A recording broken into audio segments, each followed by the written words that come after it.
Ever feel like the day just vanishes and all those things you actually want to do? Yeah. Not just they have to stay stuck on the back burner. Yeah, it's like the classic modern struggle, right? Yeah. You're supposed to be able to do it all, but then time feels like it's always running out. Yeah, totally. And that's exactly why I was so drawn to this source you suggested, Tim Ferriss's The 4-Hour Workweek. I mean, just the title makes you wonder, right? Is it really possible to live that differently? Could you actually build more freedom and flexibility into your life? Yeah. So our goal today is to really dig into Ferriss's main ideas and see what practical stuff we can find that might click with you, someone clearly looking for better ways to work and live. You hit the nail on the head. The book's been popular for so long because so many people want a different way to do things. Ferriss gives you a very specific path to get there, a 4-step process he calls DEAL. Let's break down that first big step. Define. What does he say is the first thing you gotta do? It's kind of surprising because before he even gets into any time-saving tricks, Ferriss really pushes looking inward. Like it's about challenging the basic ideas we have about work and what a successful life even means. It's more than just changing up your to-do list. Exactly. He wants you to go deep and ask yourself, beyond the paycheck, what do you really want your life to be like? What gets you fired up and fits with your values? You gotta reset your internal compass before you start navigating the world out there. So when he talks about finding your dream job, it's not so much about a specific job title, it's more about the feeling and the impact you have, right? Exactly. It's about figuring out what truly engages you, what gives you a sense of purpose, instead of chasing what society says is success or just having more money. It's about what motivates you from the inside. And super important is getting crystal clear about your money goals. So instead of just saying something vague like financial freedom, he wants hard numbers. Yep. What exact amount of money each month or year do you need to live the way you want? Having that number gives you a real target and helps you ignore opportunities that might sound good but won't actually get you closer to your goals. It makes those big dreams a lot more practical. It's about making those big life goals real and actually doable. This focus on questioning everything reminds me of a joke. Why don't scientists trust atoms? I don't know why. Because they make up everything. It kind of feels like Ferriss wants us to have that same healthy skepticism about the stuff we just accept as normal in our work lives. That's a good comparison. He's basically saying we should question the basic beliefs behind our daily routines. Once you have a clearer picture of what's important to you, the next part is about taking action to make time and space to go after it. That brings us to step 2, eliminate. All right, so we've got a better idea of where we want to go. Now, how do we get rid of all the extra weight that's holding us back? This is where Ferriss talks about the 80-20 rule. It's also called the Pareto principle, but he applies it to productivity.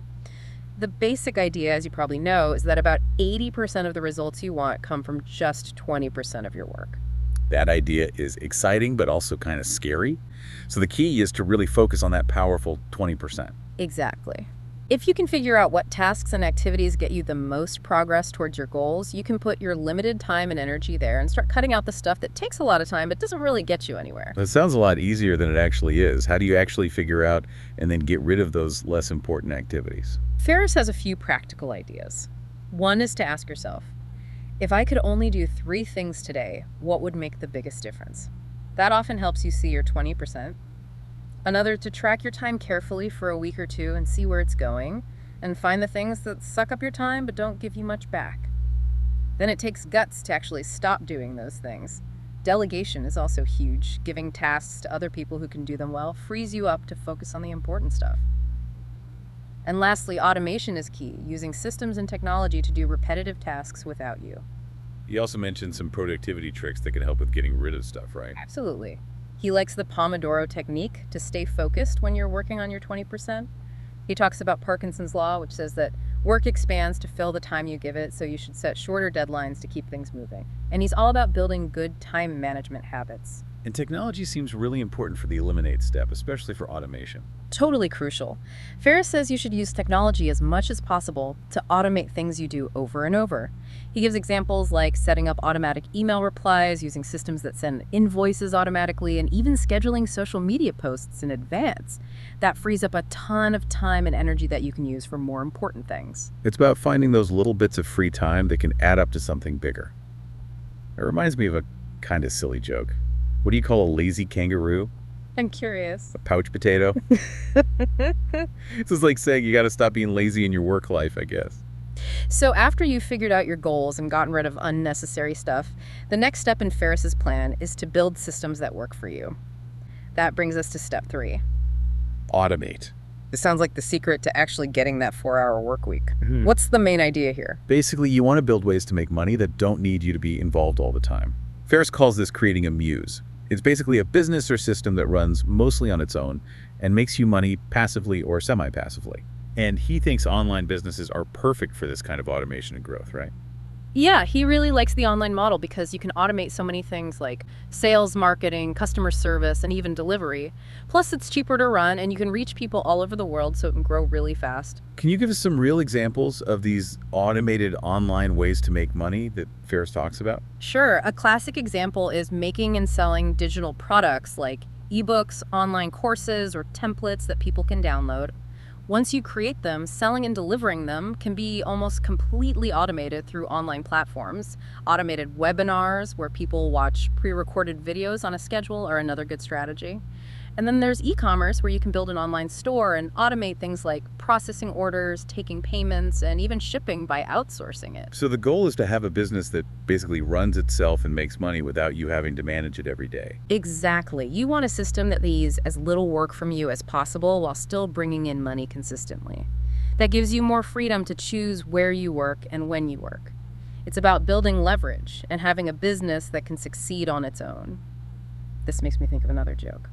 Why did the Scarecrow win an award? I bet it has something to do with what he does for a living. You got it, Right. because he was outstanding in his field. It's like having a business that's really successful without you having to take care of it all the time. Okay, so we've defined what we want. We've gotten rid of things that waste time, and we've automated how we make money. What's the last step that sets us free? The fourth and final step, and probably the best part of doing the first 3 well, is liberate. This is about being truly free from the normal limits of when and where you have to work. So it's about having real flexibility in how your life is structured and where you spend your time. Exactly. This freedom can look different for different people. It could mean working completely remotely so you can live and work anywhere in the world. You could take what Ferriss calls mini retirements, which are long breaks to travel, do hobbies, or focus on things you love without having to worry about work.